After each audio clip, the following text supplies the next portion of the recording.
इस लेक्चर को हम शुरू करेंगे मेमोरी से। मेमोरी क्या है? मेमोरी एक कलेक्शन है। किसका? रजिस्टर्स का। ये रजिस्टर्स क्या होता है? मेमोरी लोकेशंस होती हैं। और ये जो रजिस्टर्स होता है एक्चुअल में क्या होता है? ये होते हैं कलेक्शन ऑफ फ्लिप फ्लॉप्स। ठीक है, आपको पता होगा फ्लिप फ्लॉप्स क्या है। एक्चुअली में मल्टी बाइस्टेबल मल्टी वाइब्रेटर होते हैं जिनकी दो स्टेट्स होती हैं, जीरो और वन। इसका मतलब ये कि ये दो स्टेट्स को होल्ड कर सकते हैं, जीरो को या वन को। ठीक है, इन सब के ग्रुप को हम क्या बोलते हैं? रजिस्टर्स। और इन रजिस्टर्स के ग्रुप को हम क्या बोलते हैं? मेमोरी। जो 8085 आर्किटेक्चर है उसमें जो हमारी मेमोरी है वो है 64 किलो बाइट्स। ये बाइट्स क्यों होती है? जैसे कि हमने पिछले लेक्चर में देखा था कि बिट्स में जो होते हैं हमारी बसेस को डिफाइन किया जाता है। तो जब स्टैंडर्ड जो लिया गया है वो है 8 बिट्स का। तो एक जो 8 बिट होती है उसको हम बोलते हैं 1 KB। ठीक है, उसी हिसाब से 64 किलोबाइट्स की मेमोरी जो है ये मैक्सिमम यूज़ कर सकता है। क्यों ऐसा? क्योंकि हमने पिछले रिलेशन में देखा था कि इसकी जो टोटल लाइंस कितनी हैं, 16। उस बेसिस पे हम इसको कह सकते हैं 2 to the power 6 into 2 to the power 10। 2 to the power 10 is के and 2 to the power 6 is 64। ठीक है, 64 किलो बाइट्स। ठीक है, उसी रिलेशन को हम आज और थोड़ा बढ़ाएंगे और हम देखेंगे कि ये एक्चुअली मेमोरी से लेता कैसे है।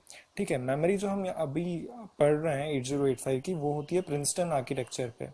ठीक है, प्रिंसटन आर्किटेक्चर के अकॉर्डिंग जो ऑप कोड और जो डाटा है वो दोनों एक ही में होगा, एक ही मेमोरी में होगा। उसके लिए दो अलग अलग मेमोरीज नहीं होंगी। ठीक है, डिस्टिंग्विश नहीं होंगी कि ये ऑप कोड की मेमोरी, ये डेटा की मेमोरी। ठीक है, तो हमारी मेमोरी जो यूनिट होती है वो एक स्टोरेज यूनिट है, उसको नहीं पता कि ऑप कोड क्या है और डेटा क्या है।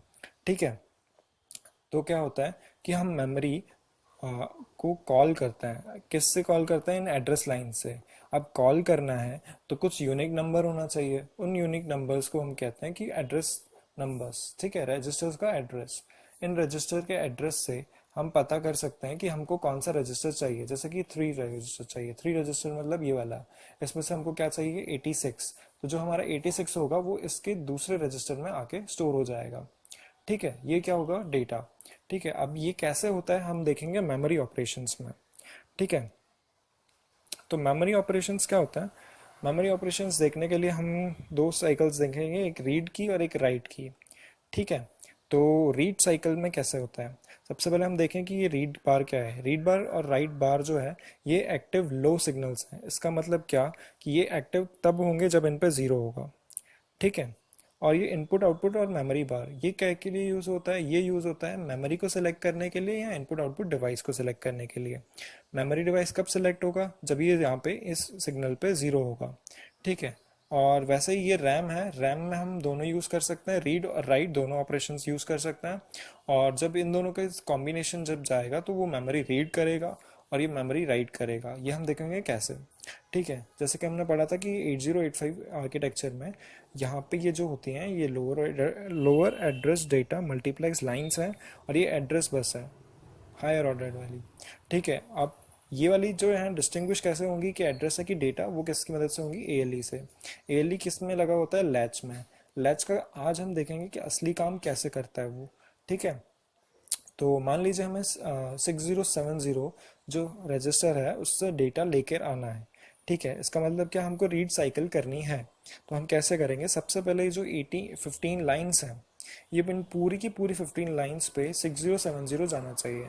तो जो अपर लाइंस होती हैं मतलब कि जो हायर ऑर्डर वाली हैं उन पे क्या जाएगा? 60।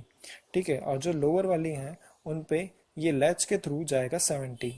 ठीक है, तो इन सबको मिलके हमारा एक रजिस्टर कॉल हो जाएगा जो कि होगा 6070H। ठीक है, H मतलब हेक्साडेसिमल में। ठीक, अब पहला ऑपरेशन क्या होगा? ALE 1। ठीक है, जब ALE 1 होगा तो यहाँ से ये वाला जो कनेक्शन है ये अभी एस्टेब्लिश्ड है। जैसे ही मैं ALE 2 करूँ, ALE 0 करूँगा, ALE 0 करते ही ये जो यहाँ से कनेक्शन है ये टूट जाएगा और यहाँ का जो हमने भेजा था